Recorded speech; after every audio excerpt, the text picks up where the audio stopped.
बिस्मिल्लाहिर्रहमानिर्रहीम। अस्सलाम वालेकुम नाज़रीन, मैं हूं मोहम्मद आसिम शाकिर और आप देख रहे हैं डेली हेल्थ आइडिया। पेट के तमाम बीमारियां, हैज़ा, यूरिक एसिड, कैस्ट्रोल और जोड़ों के दर्दों के लिए ज़बरदस्त इलाज। हुल शाफी पुदीना खुश्क 20 ग्राम, सौंफ 20 ग्राम, अजवाइन देसी 20 ग्राम,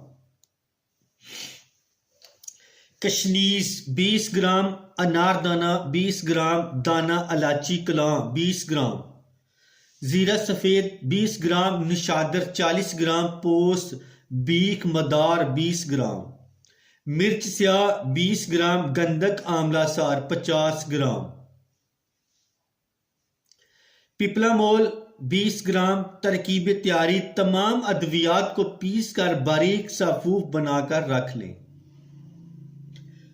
मकदार खुराक 1 ग्राम, सुबह, दोपहर, रात खाने के आधा घंटा बाद ताज़ा पानी के साथ 1 माह इस्तेमाल करें।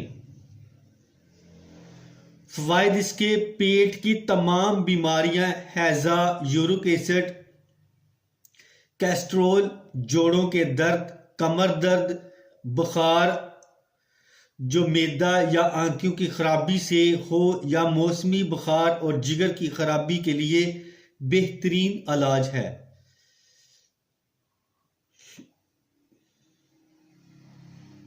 तो इसके साथ ही मैं अब इजाज़त चाहता हूँ। दुआ में याद रखना और अपना खास ख्याल रखना। अस्सलाम वालेकुम।